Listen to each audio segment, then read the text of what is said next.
The square guard holds a tailor's tape measure in one hand and a smooth wooden elbow with a burnt mark in the other. The wind lifts the edge of the sleeve, the wool rustles, and the thin edge becomes evidence. On the wall of the hall hangs a standard, dark wood, with sharp edges, and traces of bronze plating to prevent it from floating due to moisture. From a distance, the slats look the same, but the difference in the thickness of the rib, which is a fraction of a palm, can decide the fate of adults whose clothes turn from everyday items into objects of suspicion in a single morning. Between the wax-scented office and the wet stone of the square, there is a myth about saving modesty, and nearby, in the clerk's notebooks, there are dry lines about penalties in fabric and coins. I welcome the audience on my own behalf. Note that your attention to detail is especially important for this story. Ask which cities you are watching from. I ask you to write your local rules of decency in the comments and wish you a calm, attentive listening experience. Ahead lies a chronicle where centimeters become power and power becomes a measure of length. In the mid-16th century, Geneva is learning to talk about the body through fabric. Sumptuary laws list the widths of braid, the heights of fur teeth, the depths of necklines, and the shades that are acceptable on weekdays and holidays.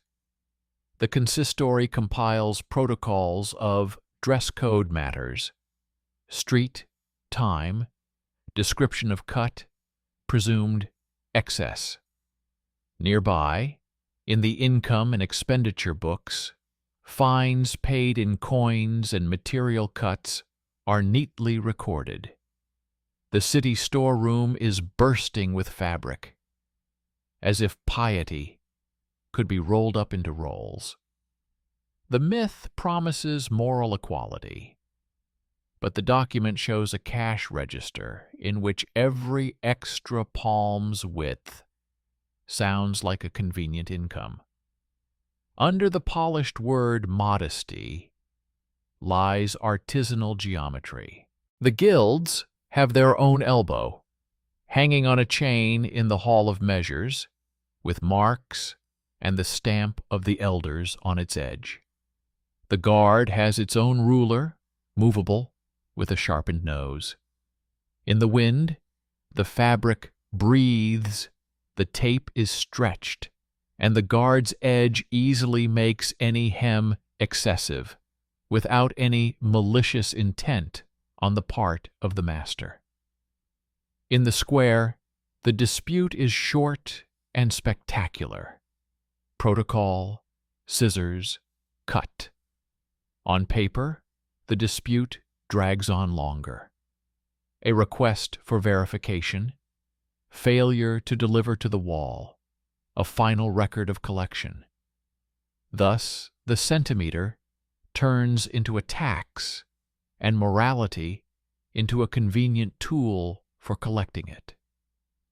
The complaints of the seamstresses do not look like pleas, but like instructions. Adult women of the craft describe the procedure. Apply the disputed sleeve to the standard in the light, in the presence of witnesses, recorded in the book. They point to the risk that lives between the wind and the edge, and to the fact that their earnings and reputations fall into this gap for months. The consistory first refers to the wave of silhouettes, then promises a check at a convenient time, while the watch continues to measure at intersections, where the crowd easily subverts the procedure. It is here that paper first intervenes against the myth. The guilds achieve a public comparison of the two elbows, which are hung side by side. By candlelight, it turns out that the guard's elbow is a thin fraction of a palm longer. To the eye, it's a trifle. To the cash register, it's a steady increase. To the people, it's the difference between ordinary workmanship and guilty luxury. The method of enforcement only exacerbates the conflict. Fines are not only paid in coins.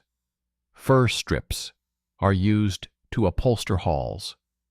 Braid is used for ceremonial curtains, and smooth fabrics are used for charitable inventories. In reports, this looks pious, until you read the notes about workshops where adult seamstresses had their trimmings cut off in front of their customers. A week's work is reduced to crumbs in a minute, and customers' confidence in the craft disappears along with the edging. Where the charter speaks of correcting the appearance, the document actually describes the removal of value under the guise of a measure. The myth claims that fabric exalts pride. The paper shows that fabric feeds the budget. Next, the first attempts to bring the dispute back into the subject matter enter the city. A portable reference ruler is introduced. The right to demand measurement against the wall is established, and cutting before verification is prohibited. A boring appeal form appears, where the steps are spelled out in letters. Bring the disputed item to the standard, attach it in the light, enter the result in the book, call 2 witnesses from among adult housekeepers, shop accountants, or senior students who are not involved in either sewing or fines. The guards have to change their usual routes. Instead of the theater in the wind, they go to the hall, where the elbow hangs on a chain. The numbers in the clerk's notebooks change. Where the dispute is brought to a head, the excess disappears more often than it is confirmed. Where measurements were taken in the square, there are more penalties and more complaints. A dry room appears at the gate. The rolls are kept away from moisture before marking, and a tiny wax mark is placed with the time written in full. References to the breathing of the fabric no longer justify the extra centimeters. Fairground fabrics arrive with foreign stamps and their own cubits. They are converted to the city standard and immediately checked at the wall, and the fight for overseas freedom comes to nothing. In the storerooms of wealthy houses, home cubits are found, respected family measures that have long since departed from the standard. They are entered into a register, checked against the standard, and transferred to the memory section. Double standards lose their footing. You cannot demand strictness in the public square and maintain privilege in the living room. The consistory tries to return the agenda to hours of severity and correction of hearts, but the measurement service sorts appeals by time and weather and shows the coincidence of the supposed strictness with the evening wind. The amendments are rewritten. Controversial items are measured in the light, where the notch on the double sign is visible, and within the distance to the nearest wall. Twilight disappears from the procedure, and with it goes the beloved backdrop of arbitrariness. Modesty ceases to be the whip of the crowd and becomes a frame within which the cut is proven by the edge, not by someone's mood. And the more often adults reach the wall with the standard, the quieter the square becomes. Because in a city where measure is kept on a chain, noise is a poor substitute for geometry. Instead of abolishing the statutes, the city chose to ground them in objects. The mediator with a portable measure became a figure not from a parable, but from a schedule. In the morning, he checked the slats in the benches. In the afternoon, he accompanied the dispute to the wall. In the evening, he handed in a journal with 3 lines, closed at the wall, compensation appointed, violation confirmed. These lines did not give rise to loud conflicts, but to a new habit: to apply fabric to wood before applying a stigma to a person. The hall of measures ceased to be a rare scene. It became the closest room in the city, where not only craftsmen went, but also adult customers, who had learned to count the edge as calmly as they counted bread. The square continued to live with noise, but the noise increasingly required light.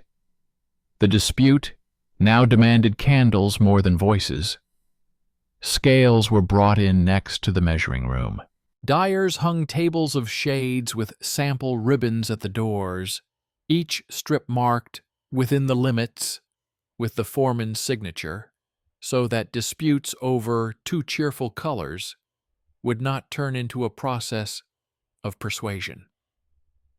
The fur shops introduced short planks to measure the height of the pile, and the weavers began to mark the width of the fabric before the scissors cut it.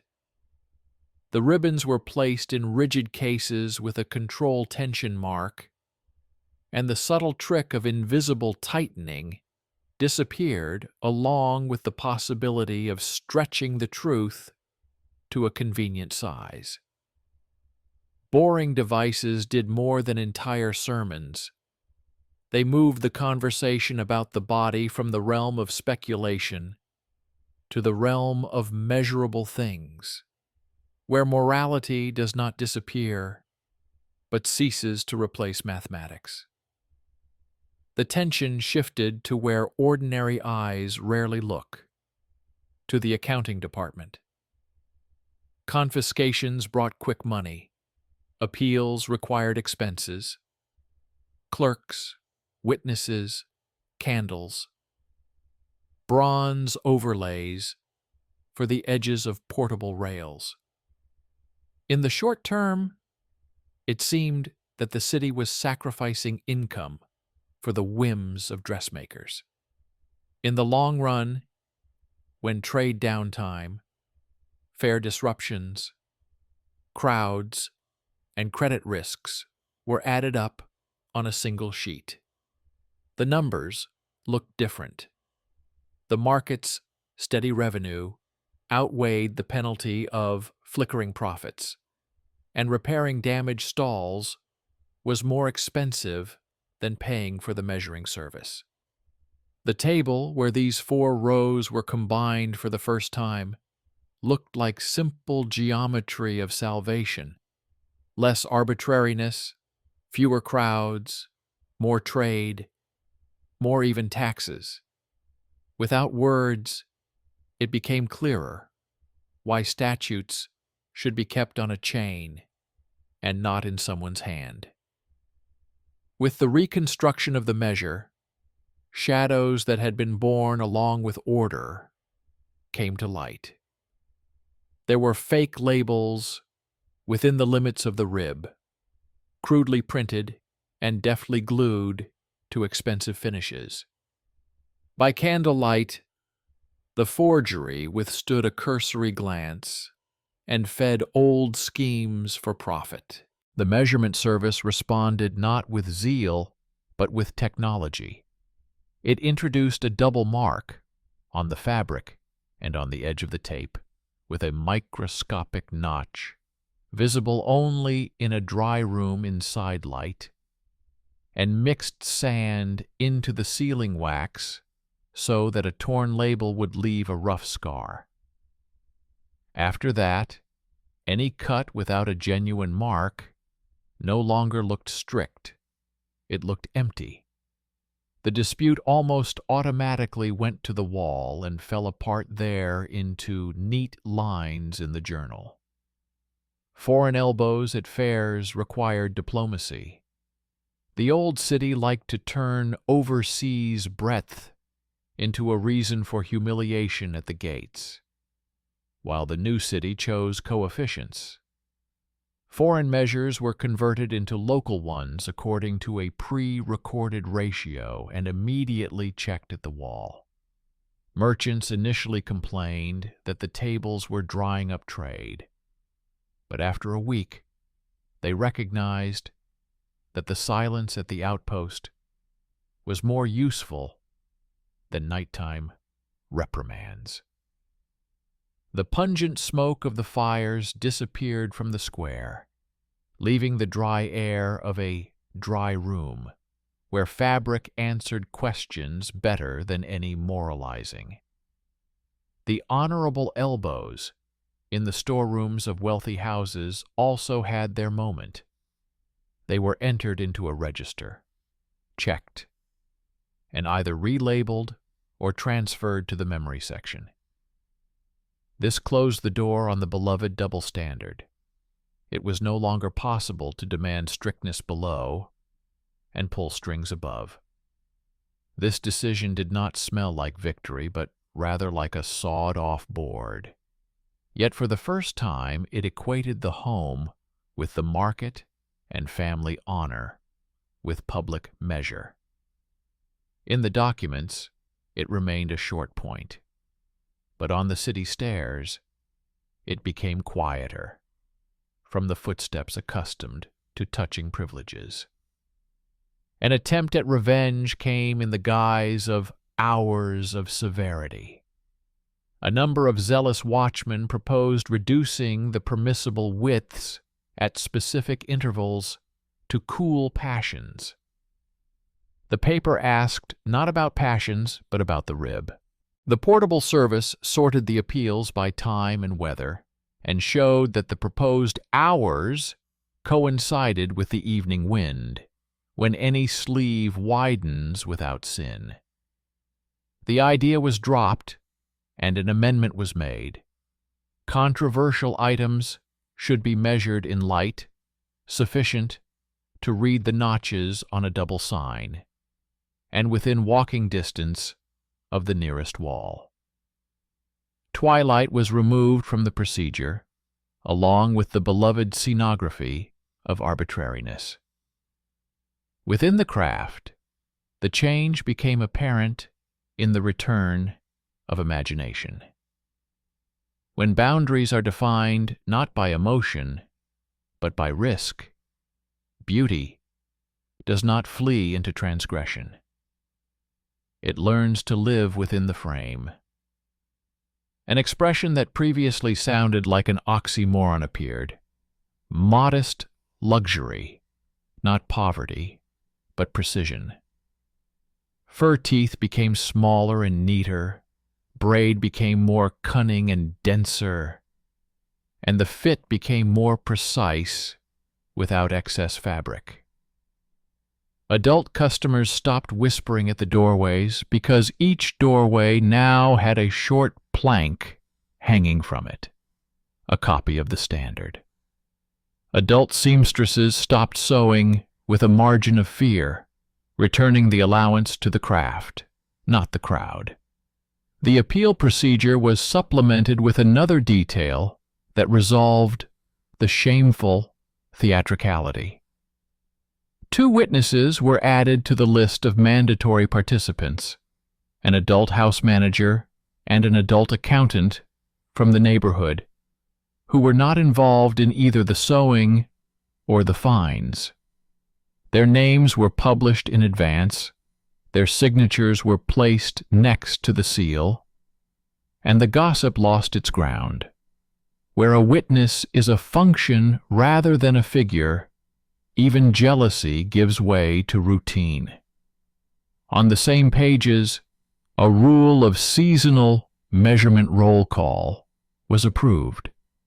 Once a year, all portable rulers were checked against a chain standard in public, and bronze overlays were crimped in front of everyone. 2 rulers were once found to be undermined, they were openly removed from service, and compensation was awarded to the affected parties.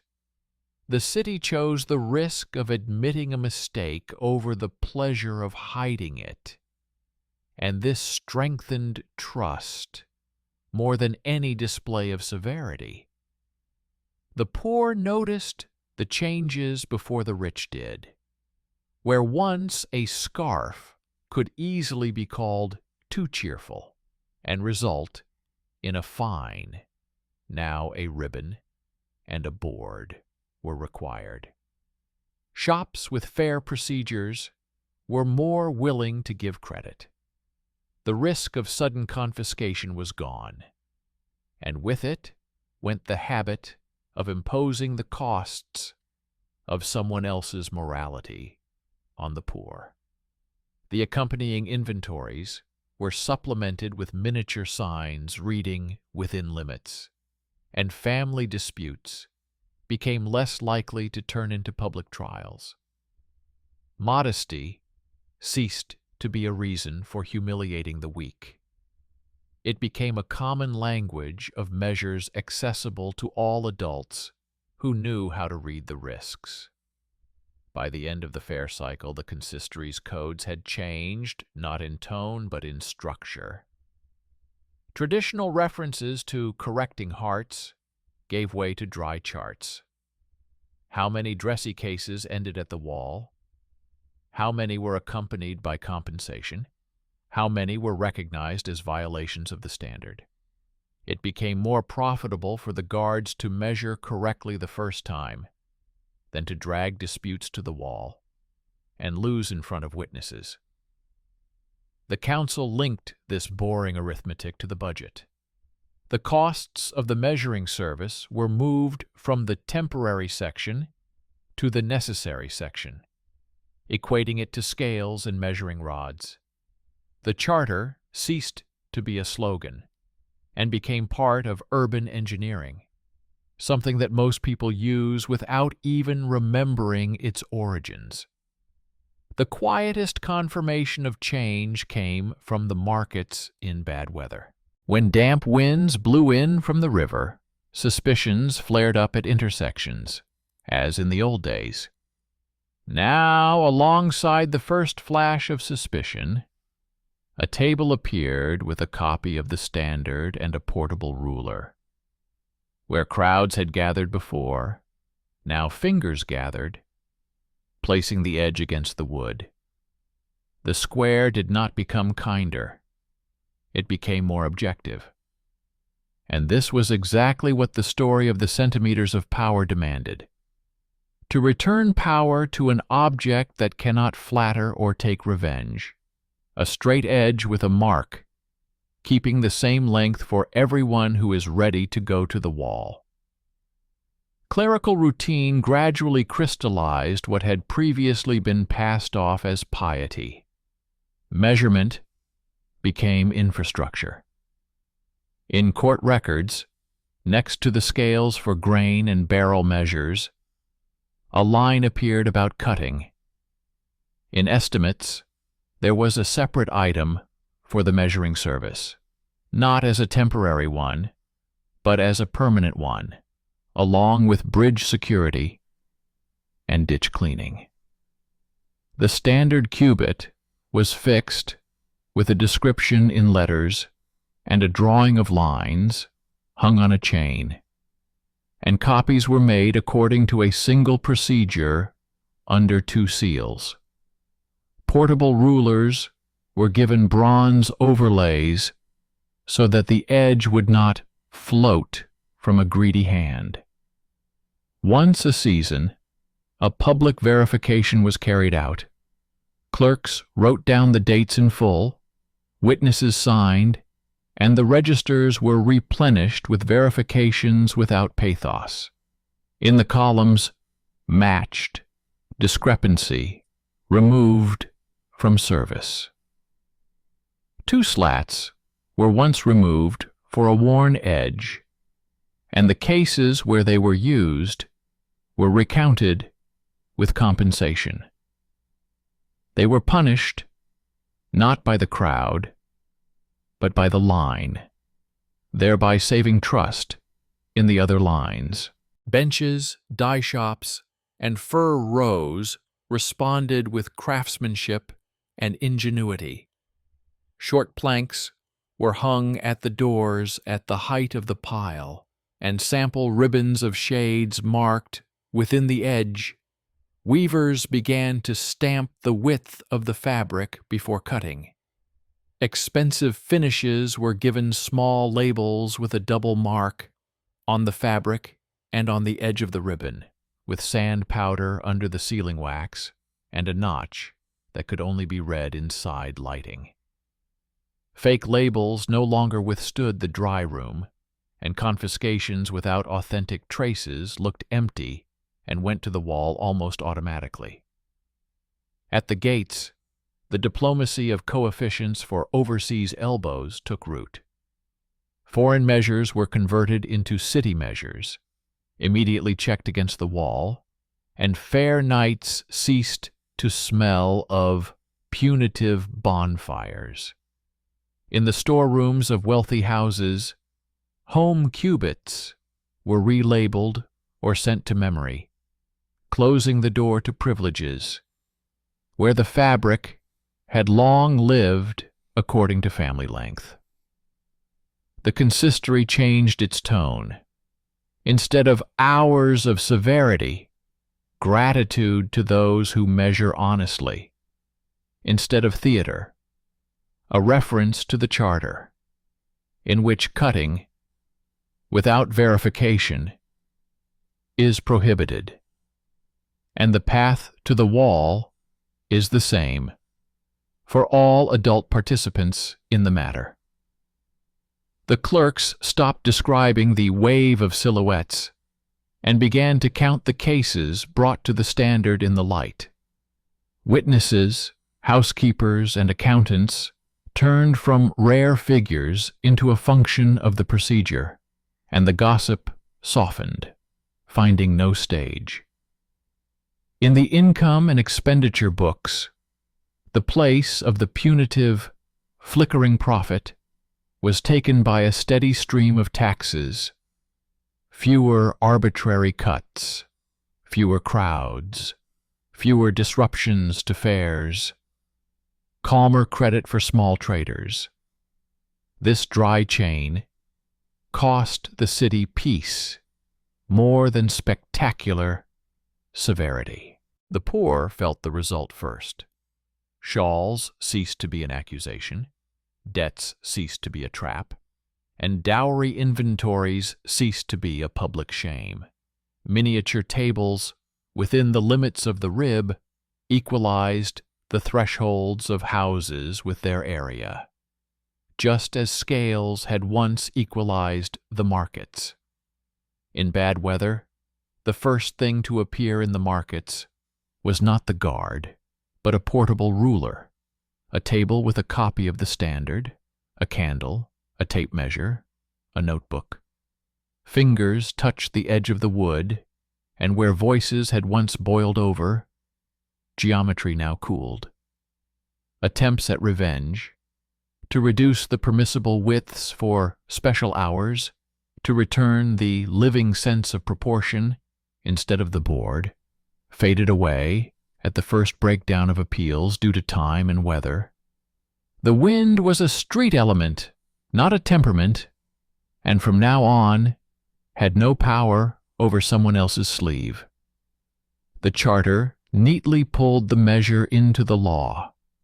The standard, in the section on measures, the appeal, next to the seal check, witnesses, in the lists of quarters, service expenses, in the necessary section. Modesty ceased to be a cry and became a frame within which the cut was proven by a branded edge, not by someone's mood. And when the gaze tried to measure people again, it rested on the tree, where the length belonged equally to everyone who could reach the wall and lay their edge flat. The city drew the measure so deeply into its everyday life that it became a recognizable gesture, like crossing oneself at the threshold, or taking off one's hat before one's elders. During fair weeks, long tables appeared at the gates with copies of the standard and neat notebooks, where intermediaries recorded the outcomes of disputes in writing without unnecessary comments. Inside the quarters, craft examinations were reorganized according to the new order. A master claiming the title had to not only show an even seam and economical cutting, but also lay a test sleeve within the standard limits in front of witnesses. It looked dry, but it was precisely this dryness that cured the city of its craving for ostentatious severity. Guards, accustomed to the easy effect of scissors in the square, noticed that they gained respect more quickly if their logbooks contained lines such as checked at the wall and disputed with compensation, rather than amounts of fines. Reputation became dependent on the ability to quietly bring things up to standard, and this changed people more reliably than any sermon. Further on, order reached places where regulations rarely ventured: dampness and twilight. On rainy evenings, when the fabric became heavy and silhouettes blurred, the shops themselves placed small planks with a stamp, a candle, and a ribbon on the threshold, inviting people to measure before suspicion arose. In a damp room by the gate, the middlemen dried the rolls to the same degree of dryness, put a double mark on them, and immediately wrote down the time in full. The coefficients for other people's elbows hung on the wall nearby, and the dispute about overseas width subsided before it found a witness. In the storerooms of wealthy houses, family honorable cubits lay as a memory rather than an instrument of exclusion, and this did not destroy honor, but removed from it the habit of dictating length for all. Sometimes the city still tested itself for strength, like a tree for bending. During the season when fur prices jumped and braid from afar sparkled with new brilliance, the consistory tried to return the conversation to internal moderation. The old phrases stirred again in the markets, but now there was always a table with a copy of the Standard nearby, and the crowd had to take an extra step toward the tree before taking a step toward disgrace. Several cases led to the arrest of adults, and the paper recorded this briefly: place, time, inspection, outcome. Where violations were confirmed, the punishment was as quiet as the justification, without drama or humiliation. Where the excess was reduced to the thickness of a rib, the city paid compensation and moved on, because it had learned to value procedure more than instant justice. The economy responded in its own way. Credit became more stable because the fear of sudden cuts disappeared from prices. Tailors stopped sewing safety margins into their cuts and returned the allowance to the craft, not the crowd. A concept that had previously been whispered about appeared. Modest luxury, not ostentatious excess, but precision within limits. The finer the stitching within the standard became, the quieter the attempts to take away centimeters with words became. Conviction shifted to objects, a measuring tape with notches, the bronze edge of a portable ruler, sand powder under the wax seal on a label, a table for converting someone else's elbow. These small technological details did not inspire speeches, but they taught people to live without unnecessary insults. The domestic order also changed. In the descriptions of dowries, next to the number of sheets and chests, small tables of widths and cuts, according to the standard, appeared, and family negotiations ceased to so easily slide into public court. For the poor, this piece of paper meant a lot.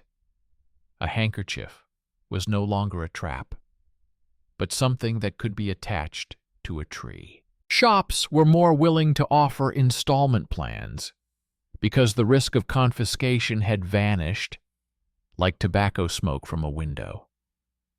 The consistory read out edifying leaflets less often because gossip lost out to the notches at the first glimmer of sideways light.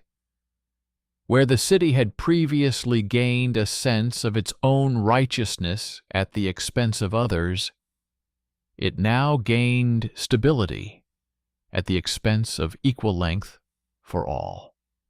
And when, a few years later, a wave of anxiety arose again, not because of the cut, but because of disease and bread prices, the old habit of looking for someone to blame in the hem tried to return. The city, trained by the board and the book, responded in the same way. A dispute in the shop, a table with a copy of the standard, a portable ruler, a wall with a chain elbow, a line in the journal. Accustomed to spectacle, the crowd found that there was simply no room left between the fingers that squeeze the edge under the smooth rib and the handwriting that records the outcome without embellishment. The myth of modesty as a noose once again encountered the document of modesty as a frame, and once again lost, because the frame lasts longer than a cry. The city kept its statutes, but forgot how to turn them into a stick.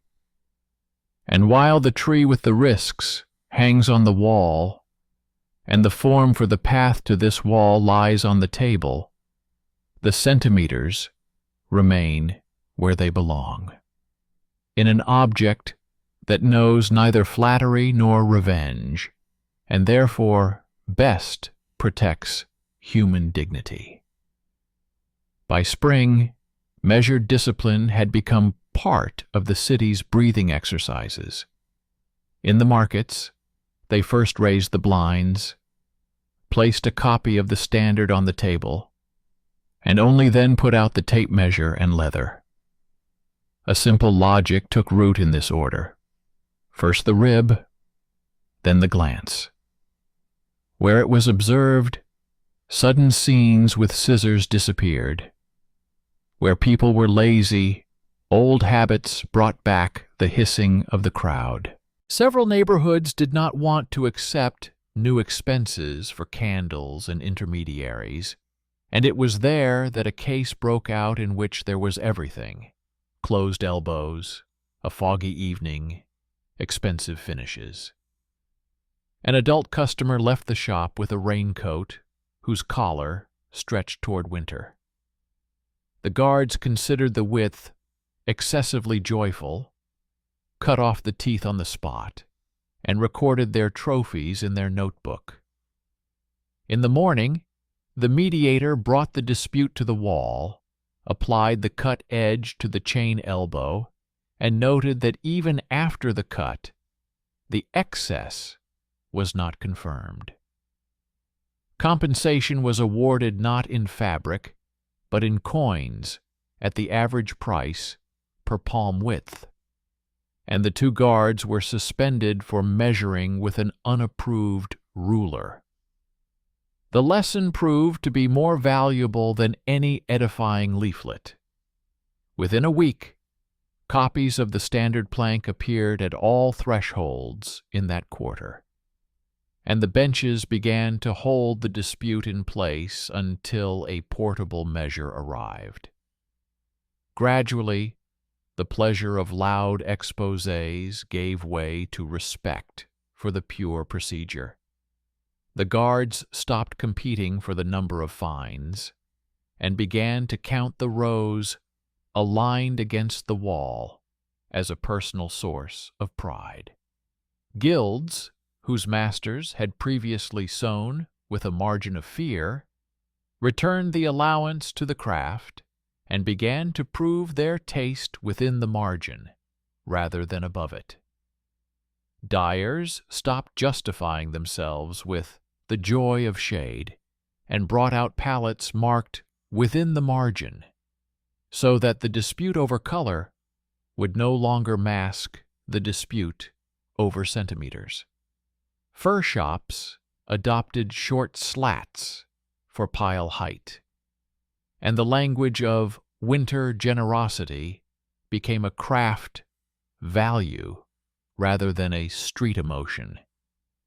Even the rhetoric of the consistory changed its tone. Instead of roots of licentiousness, the pages were more often filled with gratitude to those who measure honestly and appeal without humiliation. Once a year, the city held a quiet roll call of measures. From morning till night, chains clanked in the hall of measures, portable rails were checked against the standard, bronze overlays pressed down the edges, clerks wrote down the dates in full, and witnesses signed their names. The results were announced there. How many cases were completed at the wall? How many were compensated? How many were recognized as violations? These statistics sounded like a slow heartbeat, steady, without surges. The most important thing in them was not the percentage of acquittals, but the disappearance of a place for show trials. The square, which liked theater, did not disappear, but its stage became bargaining and music, not someone else's collar under the scissors. Modesty became a familiar frame, like a rim on a barrel, and held the contents no worse than iron hoops. Along with moderation, a secondary effect matured: trust in debt. Shops that had previously added a percentage for the risk of confiscation began to keep accounts more gently. Tailors stopped sewing wind fees into the price. Family agreements stopped confusing honor with the length of the hem. Miniature tables by standard were attached to the dowry inventories, and those who had previously paid with shame on the threshold now paid with coins according to understandable rules. For the poor, this transformation proved decisive. The scarf ceased to be a trap. A new politeness emerged. Before calling someone's clothing excessive, people looked for a table with a copy of the standard. They unlearned the habit of being the measure of all things. There was another shadow. At the fair, a batch of fake labels within the limits of the rib was discovered. stuck on expensive finishes. The fakes were kept in dimly lit shops, but fell apart in a dry room with side lighting. The grains of sand under the sealing wax did not leave the necessary roughness, and the microscopic notch on the edge looked ragged. The cases were brought to court not as a moral decline, but as a forgery of a measuring instrument. The guilty parties were ordered to compensate for the damage and were excluded from the right to use copies of the standard.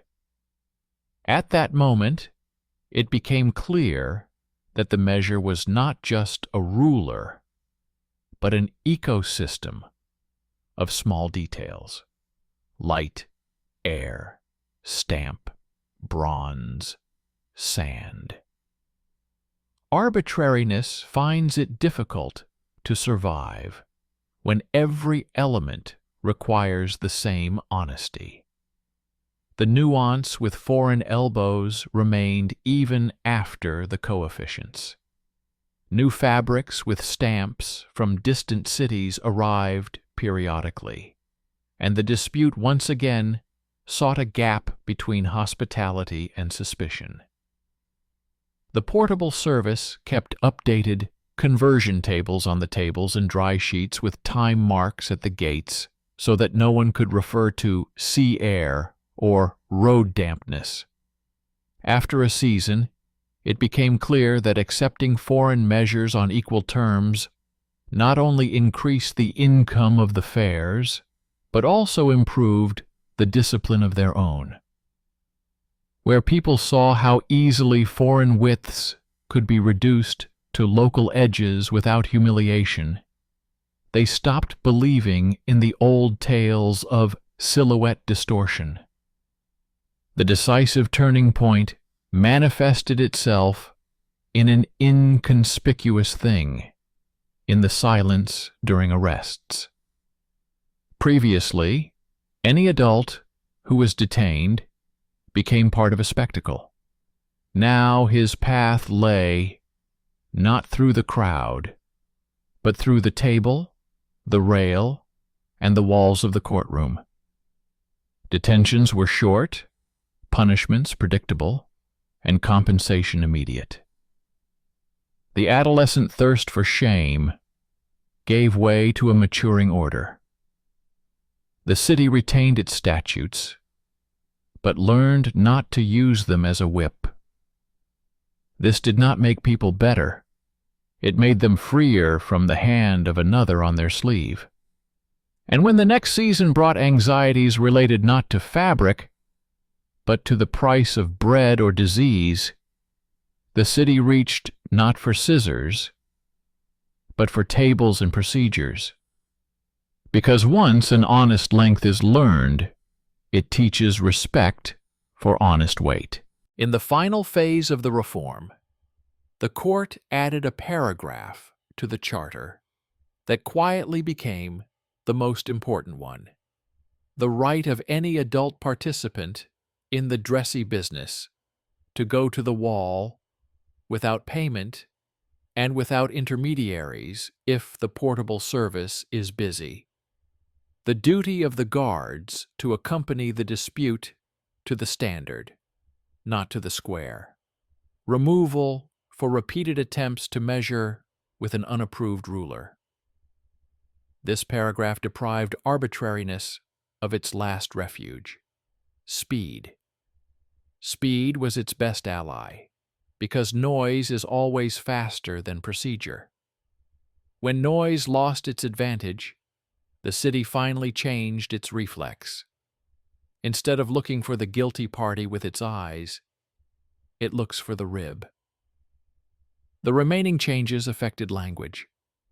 In the consistory's leaflets, the word modesty no longer sounded like thunder. It began to sound like a measurement. Expressions composed for the purpose of humiliation disappeared from colloquial speech.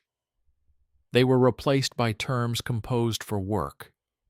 In workshops, people often said, "within the limits of the rib," in markets, checked against the wall, in homes, according to the dowry inventory. These dry formulas drove between the guard's and the stranger's shoulder the very piece of wood that should stand between force and body. Fabric became a thing again, not a scene. Measure became an object again, not someone's character.